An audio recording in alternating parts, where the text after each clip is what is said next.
Bonjour, aujourd'hui je vous propose une visite guidée de la ville de Thyatire. Cette ville était la plus petite des 7 villes où Dieu adresse une lettre à l'église qui s'y trouve. Et pourtant, c'est cette plus petite ville qui a reçu la plus longue lettre, cette église qui a reçu la plus longue lettre. Thyatire, c'était un carrefour commercial avec des temples dédiés aux faux dieux, le plus célèbre étant celui d'Apollon, le dieu soleil. Le problème dans l'église de Thyatire ressemblait beaucoup à celui que nous avons vu vendredi dernier dans l'église de Pergame. Nous lisons dans Apocalypse 2, verset 20, Jésus parle à cette église de Thyatire et lui dit « J'ai un reproche à te faire. Tu tolères Jézabel, cette femme qui prétend parler de la part de Dieu.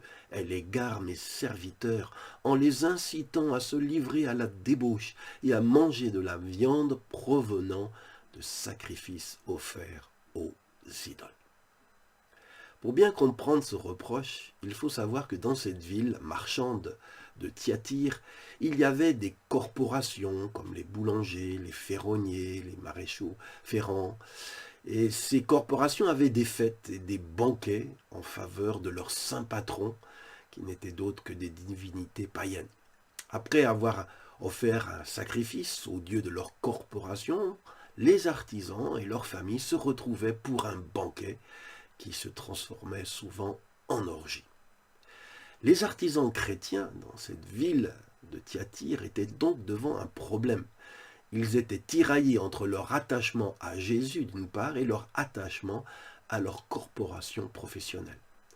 Ne pas participer à ces repas d'entreprise pouvait leur coûter leur place, et y participer pouvait leur coûter leur sainteté. Alors que faire?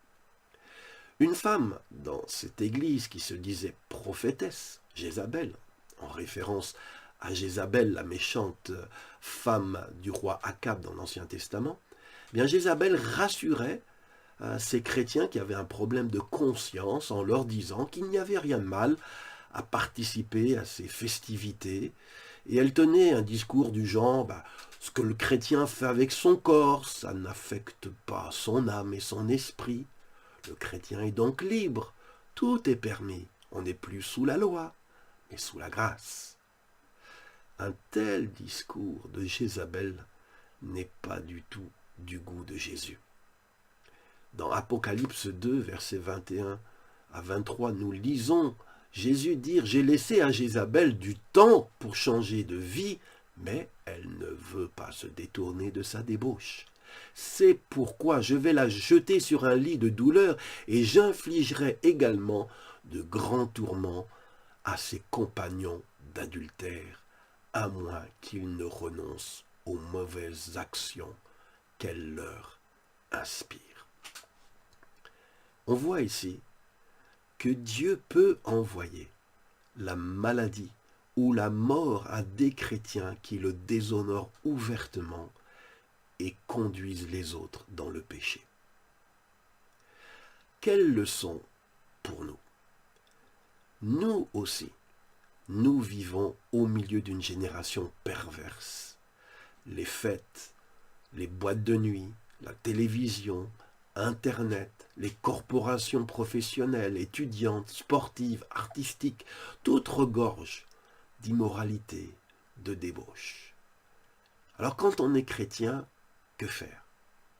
Eh bien, il y a 2 extrêmes. Le premier, c'est de se couper complètement du monde. Sous prétexte de ne pas se souiller, on vit juste entre nous, sans contact extérieur, pas d'internet, pas de télé, les enfants sont éduqués à la maison. Est-ce là ce que Dieu nous demande? Non, nous sommes le sel de la terre, a dit Jésus. Comment peut-on saler ce monde si on reste dans notre salière, aseptisé? Regardons plutôt l'exemple de Jésus. On le lit dans Marc 2, versets 16 et 17. Des pharisiens, maîtres de la loi, sont là, et ils voient que Jésus mange avec les pécheurs et avec les employés des impôts. Alors ils disent aux disciples de Jésus, mais votre maître mange avec des pécheurs, pourquoi? Et Jésus leur répond, mais les gens en bonne santé, ils n'ont pas besoin de médecins. Ce sont les malades qui en ont besoin. Je ne suis pas venu appeler ceux qui se croient justes, mais ceux qui se reconnaissent pécheurs. Être au contact des non-chrétiens, ça fait partie de notre mission. Mais participer à leur péché, non. Philippiens 2, 15, 16 dit « Soyez irréprochables et purs, des enfants de Dieu sans défaut, au milieu de gens pervers et corrompus. Et vous devez briller parmi eux comme des lumières dans le monde, portant la parole de vie. Soyez irréprochables et purs dans votre contact avec le monde. Ne compromettez pas votre intégrité. C'est ce que Dieu nous demande. Si l'un des extrêmes, c'est de se couper totalement du monde, l'autre extrême, c'est de flirter avec le monde. Il y en a certains aujourd'hui qui tiennent le même discours que Jézabel.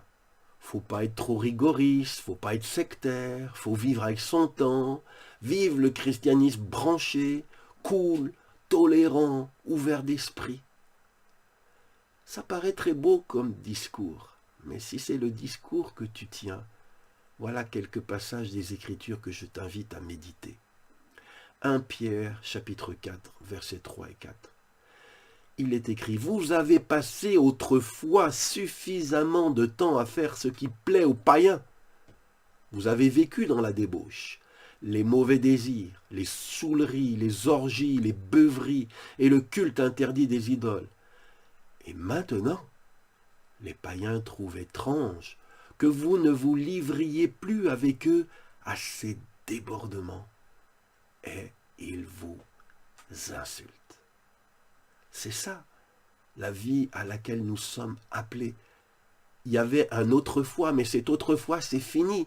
Et aujourd'hui, les païens doivent trouver étrange que nous ne nous livrons plus avec eux à leur débauche. Et même, ils vont nous insulter à cause de cela. Et dans Éphésiens 5.3, nous lisons « Vous appartenez à Dieu. Par conséquent, il ne convient pas qu'une forme quelconque de débauche, d'impureté ou d'envie soit même mentionnée parmi vous. » Mes frères, mes sœurs, qu'aucune forme de débauche ou d'impureté ne soit même mentionnée parmi vous. Faites attention à ce que vous publiez sur Facebook. Faites attention à comment vous vous montrez aux autres. Est-ce que vous inspirez le respect ou la convoitise? Dieu dit que concernant l'impureté, c'est tolérance zéro. Et toute compromission est donc un péché. Ces messages que nous avons étudiés aujourd'hui et vendredi dernier, adressés aux églises de Pergame et de Thyatire, nous mettent devant nous en garde contre la tentation de la compromission avec le monde. Je sais que ça coûte de se marginaliser dans ce monde, en particulier pour les jeunes. Je sais que c'est pas marrant de s'entendre dire à longueur d'année « Oh, mais toi, t'es vraiment bizarre alors, hein? De quelle planète est-ce que tu sors ?» Je sais que rester intègre peut coûter très gros, ça peut coûter ta carrière. Quand on dit qu'être chrétien, c'est pour les faits, moi je dis le contraire, qu'il faut avoir beaucoup de courage pour être chrétien et refuser le compromis aujourd'hui. Alors je voudrais finir en te lisant quelques mots d'encouragement. Jésus a dit, on le lit dans Apocalypse 2, versets 24 et 25, « Quant à vous qui à Thyatire, ne vous êtes pas attachés à cette fausse doctrine de Jézabel et qui n'avez pas appris ce que ces gens appellent les profonds secrets de Satan. Voici ce que je déclare. Je ne vous impose pas d'autre fardeau, mais tenez fermement ce que vous avez jusqu'à ce que je vienne. » Et Jésus de dire au verset 26 à 29, « Ô vainqueur, à celui qui aura fait ma volonté jusqu'à la fin, je lui donnerai le pouvoir sur les peuples. Il les dirigera avec une autorité de fer et les brisera comme des pots d'argile. Moi-même j'ai reçu ce pouvoir de mon Père et je lui donnerai aussi l'étoile du matin. Que chacun, s'il a des oreilles, écoute bien ce que l'Esprit dit à l'Église. Seigneur, je veux prier pour tous ceux qui sont dans un environnement qui pourrait les amener à faire des compromissions. Je veux prier dans le nom de Jésus que tu les aides à faire les bons choix, même si cela leur coûte. Tu as dit, Seigneur, que sert-il à un homme de gagner le monde entier s'il perd son âme? Ô Seigneur, viens à notre secours et donne-nous, Seigneur, d'être en contact avec ce monde pour l'éclairer, mais pas pour se souiller avec lui. Au nom de Jésus. Amen. Vous avez été bénis par ces messages. Pensez à les partager. Faites connaître cette page pour que la parole de Dieu se répande. Si vous n'êtes pas encore abonné aussi, abonnez-vous et pensez à vous connecter vendredi prochain. Nous verrons la suite avec la lettre adressée à l'église de Smyrne. Et aussi, si vous avez un commentaire à me faire, il est toujours le bienvenu. À vendredi.